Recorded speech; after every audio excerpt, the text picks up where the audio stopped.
قرآن مجید کا سورہ نمبر 8 سورہ انفال۔ خدا کے نام سے شروع کرتا ہوں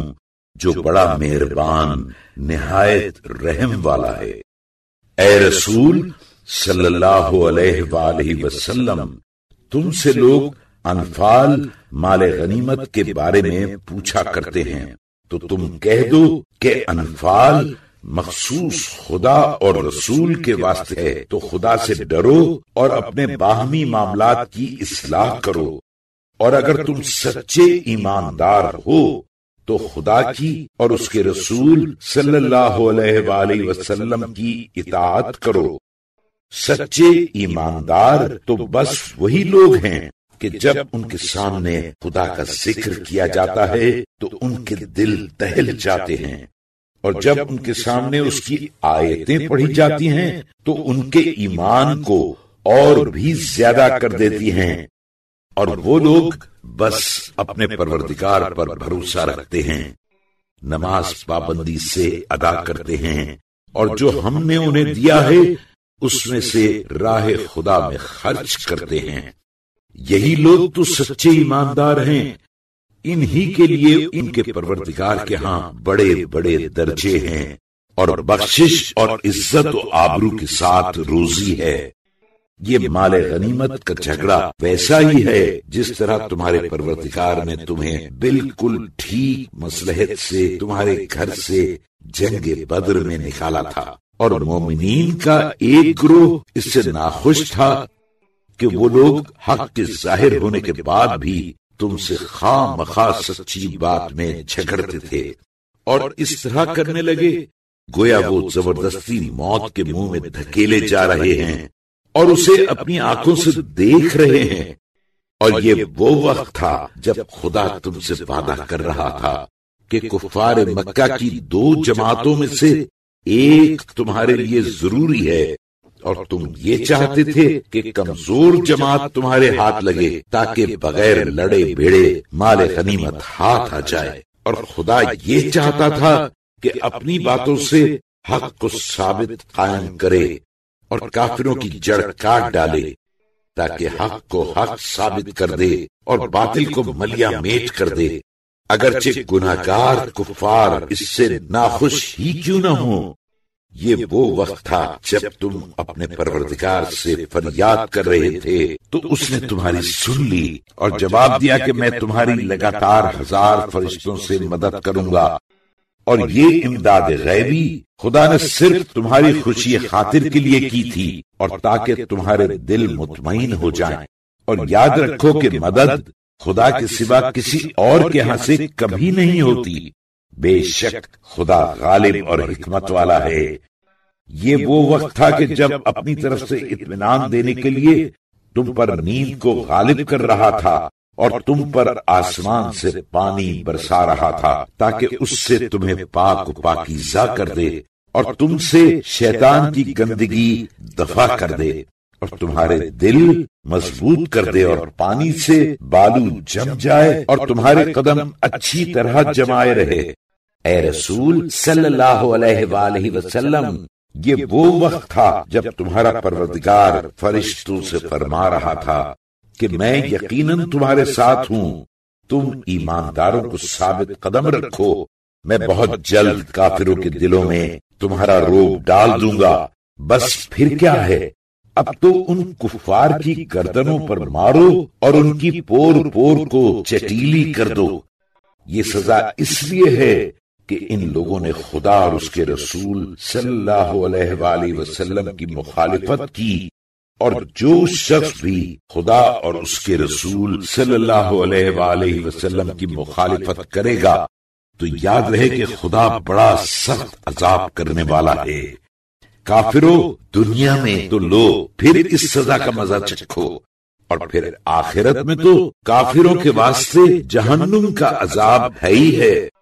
اے ایماندارو، جب تم سے کفار سے میدان جنگ میں مقابلہ ہو تو خبردار ان کی طرف پیٹ نہ پھیرنا،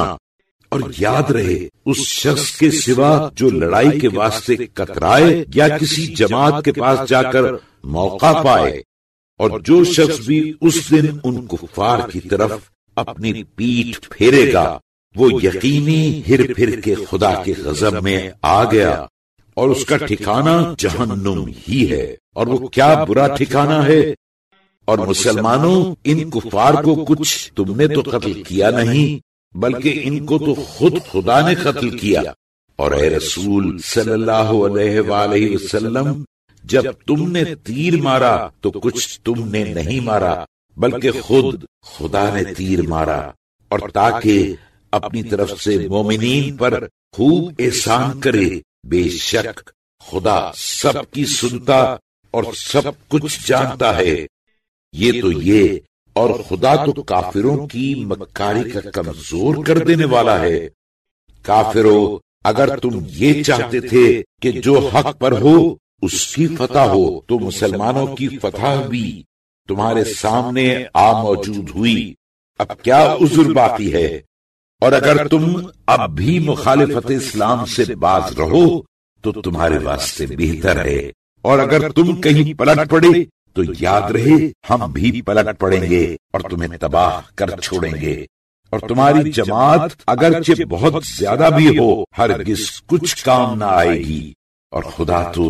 یقینی مومنوں کے ساتھ ہے۔ اے ایماندارو، خدا اور اس کے رسول صلی اللہ علیہ وآلہ وسلم کی اطاعت کرو اور اس سے منہ نہ موڑو جب تم سن رہے ہو، اور ان لوگوں کے ایسے نہ ہو جاؤ جو منہ سے تو کہتے تھے کہ ہم سن رہے ہیں، حالانکہ وہ سنتے سناتے خاک نہ تھے۔ اس میں شک نہیں کہ زمین پر چلنے والے تمام حیوانات سے بدتر خدا کے نزدیک وہ بہرے گونگے کفار ہیں جو کچھ نہیں سمجھتے، اور اگر خدا ان میں نیکی کی بو بھی دیکھتا تو ضرور ان میں سننے کی قابلیت عطا کرتا، مگر یہ ایسے بدسرشت ہیں کہ اگر ان میں سننے کی قابلیت بھی دیتا تو بھی منہ پھیر کر بھاگتے۔ اے ایماندارو، جب تم کو ہمارا رسول محمد صلی اللہ علیہ وآلہ وسلم ایسے کام کے لیے بلائے جو تمہاری روحانی زندگی کا باعث ہو تو تم خدا کے رسول کا حکم دل سے قبول کر لو، اور جان لو کہ خدا وہ قادر مطلق ہے کہ آدمی اور اس کے دل ارادے کے درمیان اس طرح آ جاتا ہے، اور یہ بھی سمجھ لو کہ تم سب اس کے سامنے حاضر کیے جاؤ گے، اور اس فتنے سے ڈرتے رہو جو خاص انہی لوگوں پر نہیں پڑے گا جنہوں نے تم میں سے ظلم کیا، بلکہ تم سب کے سب اس میں پڑ جاؤ گے، اور یہ یقین جانو کہ خدا بڑا سخت عذاب کرنے والا ہے۔ مسلمانوں، وہ وقت یاد کرو جب تم سرزمین مکہ میں بہت کم اور بالکل بے بس تھے، اس سے سہمے جاتے تھے کہ کہیں لوگ تم کو اچک لے جائیں، تو خدا نے تم کو مدینے میں پناہ دی اور خاص اپنی مدد سے تمہاری تائید کی، اور تمہیں پاک و پاکیزہ چیزیں کھانے کو دیں تاکہ تم شکر گزاری کرو۔ اے ایماندارو، نہ تو خدا اور رسول صلی اللہ علیہ وآلہ وسلم کی امانت میں خیانت کرو، اور نہ اپنی امانتوں میں خیانت کرو، حالانکہ تم سمجھتے بوجھتے ہو، اور یقین جانو کہ تمہارے مال اور تمہاری اولاد تمہاری آزمائش کی چیزیں ہیں، کہ جو ان کی محبت میں بھی خدا کو نہ بھولے وہ دیندار ہے، اور یقیناً خدا کے ہاں بڑی مزدوری ہے۔ اے ایماندارو، اگر تم خدا سے ڈرتے رہو گے تو وہ تمہارے واسطے امتیاز پیدا کر دے گا، اور تمہاری طرف سے تمہارے گناہ کا کفارہ قرار دے گا، اور تمہیں بخش دے گا، اور خدا بڑا صاحب فضل و کرم ہے۔ اور اے رسول صلی اللہ علیہ وآلہ وسلم، وہ وقت یاد کرو جب کفار تم سے فریب کر رہے تھے تاکہ تم کو قید کر لیں یا تم کو مار ڈالیں یا تمہیں گھر سے نکال باہر کریں، وہ تو یہ تدبیر کر رہے تھے اور خدا بھی ان کے خلاف تدبیر کر رہا تھا، اور خدا تو سب تدبیر کرنے والوں سے بہتر ہے۔ اور جب ان کے سامنے ہماری آیتیں پڑھی جاتی ہیں تو بول اٹھتے ہیں کہ ہم نے سنا تو، لیکن اگر ہم چاہیں تو یقیناً ایسا ہی قرآن ہم بھی کہہ سکتے ہیں۔ یہ تو بس اگلوں ہی کے قصے ہیں۔ اور اے رسول صلی اللہ علیہ وآلہ وسلم، وہ وقت یاد کرو جب کافروں نے دعائیں مانگی کہ خدا بندہ اگر یہ دین اسلام حق ہے اور تیرے پاس سے آیا ہے تو ہم پر آسمان سے پتھر برسا یا ہم پر کوئی اور دردناک عذاب ہی نازل فرما۔ حالانکہ جب تک تم ان کے درمیان موجود ہو خدا ان پر عذاب نہیں کرے گا، اور اللہ ایسا بھی نہیں کہ لوگ تو اس سے اپنے گناہوں کی معافی مانگ رہے ہیں اور خدا ان پر عذاب نازل فرمائے۔ اور جب یہ لوگ لوگوں کو مسجد الحرام خانہ کعبہ کی عبادت سے روکتے ہیں تو پھر ان کے لیے کون سی بات باقی ہے کہ ان پر عذاب نہ نازل کرے؟ اور یہ لوگ تو خانہ کعبہ کے متولی بھی نہیں، پھر کیوں روکتے ہیں؟ اس کے متولی تو صرف پرہیزگار لوگ ہیں، مگر ان کافروں میں سے بہتیرے نہیں جانتے ہیں۔ اور خانہ کعبہ کے پاس سیٹیاں اور تالیاں بجانے کے سوا ان کی نماز ہی کیا تھی؟ تو اے کافرو، جب تم کفر کیا کرتے تو اس کی سزا میں پڑے عذاب کے مزے چکھو۔ اس میں شک نہیں کہ یہ کفار اپنے مال محض اس واسطے خرچ کرتے ہیں کہ لوگوں کو راہ خدا سے روک دیں، تو یہ لوگ اسے ان قریب ہی خرچ کریں گے، پھر اس کے بعد ان کی حسرت کا باعث ہوگا، پھر آخر یہ لوگ ہار جائیں گے۔ اور جن لوگوں نے کفر اختیار کیا قیامت میں سب کے سب جہنم کی طرف ہانکے جائیں گے، تاکہ خدا پاک کو ناپاک سے جدا کر دے اور ناپاک لوگوں کو ایک دوسرے پر رکھ کے ڈھیر بنائے، پھر سب کو جہنم میں جھونک دے۔ یہی لوگ گھاٹا اٹھانے والے ہیں۔ اے رسول صلی اللہ علیہ وآلہ وسلم، تم کافروں سے کہہ دو کہ اگر وہ لوگ اب بھی اپنی شرارتوں سے باز رہیں تو ان کے پچھلے قصور معاف کر دیے جائیں گے، اور اگر پھر کہیں پلٹے تو یقیناً اگلوں کے طریقے گزر چکے، جو ان کی سزا ہوئی وہی ان کی بھی ہوگی۔ مسلمانوں، ان کافروں سے لڑے جاؤ یہاں تک کہ کوئی فساد باقی نہ رہے، اور بالکل ساری خدائی میں خدا کا دین ہی دین ہو جائے۔ پھر اگر یہ لوگ فساد سے باز آئیں تو خدا ان کی کارروائیوں کو خوب دیکھتا ہے، اور اگر سرتابی کریں تو مسلمانوں سمجھ لو کہ خدا یقیناً تمہارا مالک ہے، اور وہ کیا اچھا مالک ہے اور کیا اچھا مددگار ہے۔ اور جان لو کہ جو کچھ تم مال لڑ کر لوٹو ان میں کا 5واں حصہ مخصوص خدا اور رسول صلی اللہ علیہ وآلہ وسلم اور رسول صلی اللہ علیہ وآلہ وسلم کے قرابت داروں اور یتیموں اور مسکینوں اور پردیسیوں کا ہے۔ اگر تم خدا پر اور اس غیبی امداد پر ایمان لا چکے ہو جو ہم نے اپنے خاص بندے محمد صلی اللہ علیہ وآلہ وسلم پر فیصلے کے دن جنگ بدر میں نازل کی تھی، جس دن مسلمانوں اور کافروں کی 2 جماعتیں باہم گد گئی تھیں، اور خدا تو ہر چیز پر قادر ہے۔ یہ وہ وقت تھا جب تم میدان جنگ میں مدینے کے قریب کے ناکے پر تھے، اور وہ کفار بعید کے ناکے پر، اور قافلے کے سوار تم سے نشیب میں تھے، اور اگر تم ایک دوسرے سے وقت کی تقرری کا وعدہ کر لیتے تو اور وقت پر گڑبڑ کر دیتے، مگر خدا نے تو تم لوگوں کو اچانک اکٹھا کر دیا تاکہ جو بات شدنی تھی وہ پوری کر دکھائے، تاکہ جو شخص ہلاک گمراہ ہو وہ حق کی حجت تمام ہونے کے بعد ہلاک ہو، اور جو زندہ رہے وہ ہدایت کی حجت تمام ہونے کے بعد زندہ رہے، اور خدا یقینی سننے والا خبردار ہے۔ یہ وہ وقت تھا جب خدا نے تمہیں خواب میں کفار کو کم کر کے دکھلایا تھا، اور اگر ان کو تمہیں زیادہ کر کے دکھلاتا تو تم یقیناً ہمت ہار دیتے اور لڑائی کے بارے میں آپس میں جھگڑنے لگتے، مگر خدا نے اس بدنامی سے بچایا۔ اس میں تو شک ہی نہیں کہ وہ دلی خیالات سے واقف ہے۔ یہ وہ وقت تھا جب تم لوگوں نے مٹ بھیڑ کی تو خدا نے تمہاری آنکھوں میں کفار کو بہت کم کر کے دکھلایا اور ان کی آنکھوں میں تم کو تھوڑا کر دیا، تاکہ خدا کو جو کچھ کرنا منظور تھا وہ پورا ہو جائے، اور کل باتوں کا دار و مدار تو خدا ہی پر ہے۔ اے ایماندارو، جب تم کسی فوج سے مٹ بھیڑ کرو تو خبردار اپنے قدم جمائے رہو اور خدا کو بہت یاد کرتے رہو تاکہ تم فلاح پاؤ،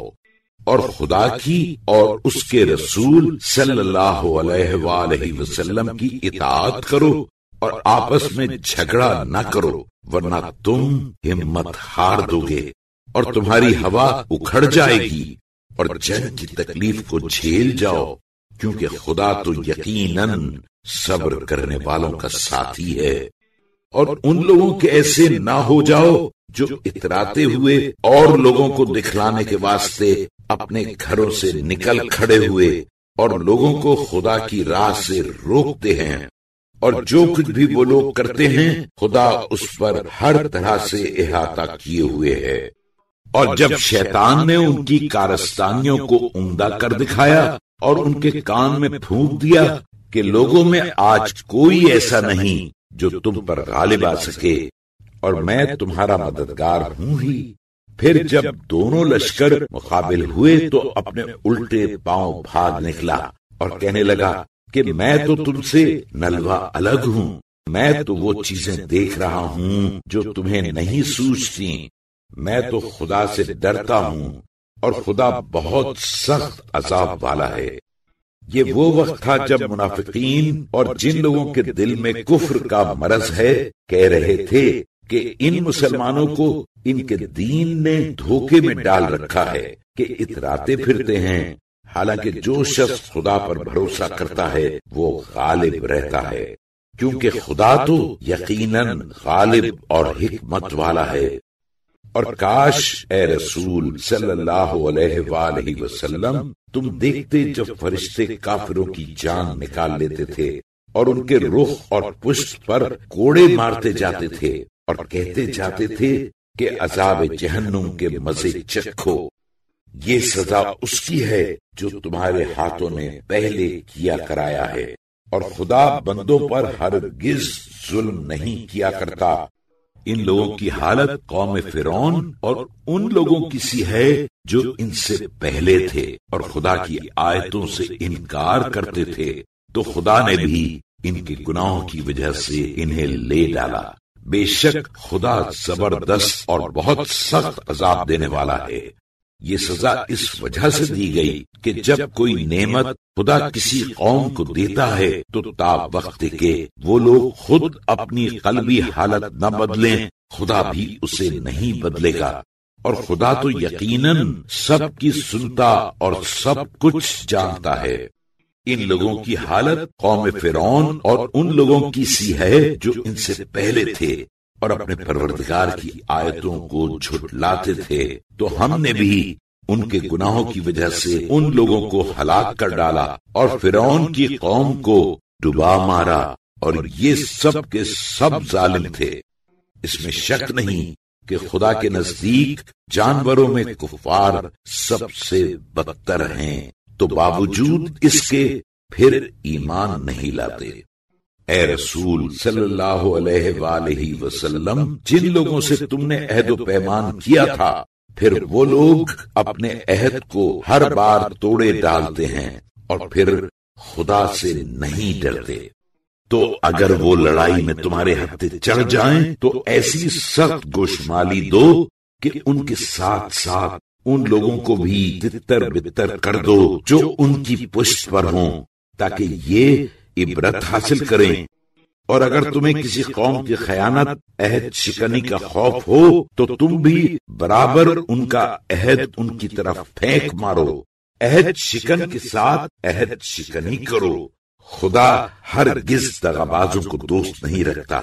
اور کفار یہ خیال نہ کریں کہ وہ مسلمانوں سے آگے بڑھ نکلے، کیونکہ وہ ہرگز مسلمانوں کو ہرا نہیں سکتے۔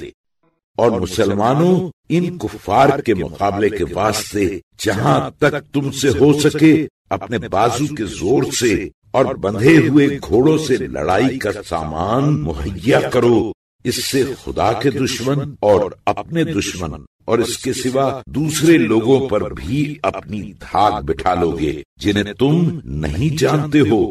مگر خدا تو ان کو جانتا ہے، اور خدا کی راہ میں تم جو کچھ بھی خرچ کرو گے وہ تم پورا پورا بھر پاؤ گے، اور تم پر کسی طرح ظلم نہیں کیا جائے گا۔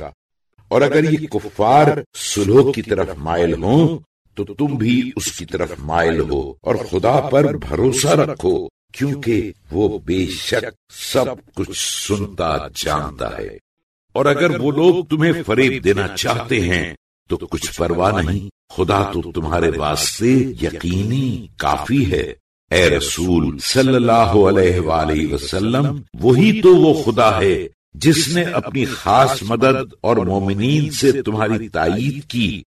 اور اسی نے ان مسلمانوں کے دلوں میں باہم ایسی الفت پیدا کر دی کہ اگر تم جو کچھ بھی زمین میں ہے سب کا سب خرچ کر ڈالتے تو بھی ان کے دلوں میں ایسی الفت پیدا نہ کر سکتے، مگر خدا ہی تھا جس نے ان میں باہم الفت پیدا کی، بے شک وہ زبردست حکمت والا ہے۔ اے رسول صلی اللہ علیہ وآلہ وسلم، تم کو بس خدا اور جو مومنین تمہارے تابع فرمان ہیں کافی ہیں۔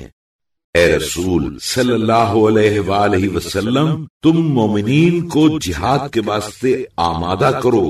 وہ گھبرائیں نہیں، خدا ان سے وعدہ کرتا ہے کہ اگر تم لوگوں میں سے ثابت قدم رہنے والے 20 بھی ہوں گے تو 200 کافروں پر غالب آ جائیں گے، اور اگر تم لوگوں میں سے ایسے 100 ہوں گے تو 1000 کافروں پر غالب آ جائیں گے، اس سبب سے کہ یہ لوگ نا سمجھ ہیں۔ اب خدا نے تم سے اپنے حکم کی سختی میں تخفیف کر دی اور دیکھ لیا کہ تم میں یقیناً کمزوری ہے، تو اگر تم لوگوں میں سے ثابت قدم رہنے والے 100 ہوں گے تو 200 کافروں پر غالب رہیں گے،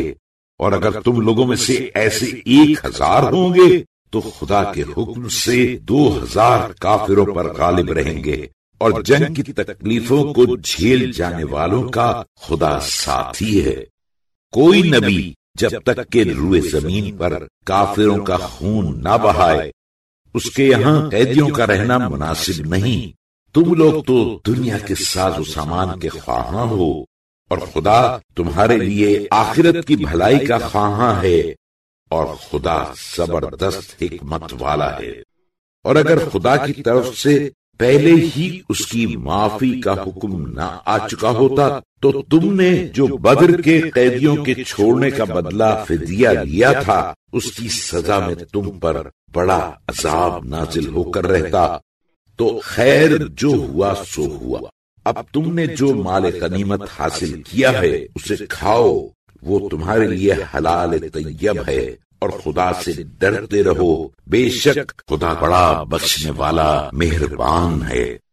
اے رسول صلی اللہ علیہ وآلہ وسلم، جو قیدی تمہارے قبضے میں ہیں ان سے کہہ دو کہ اگر خدا تمہارے دلوں میں نیکی دیکھے گا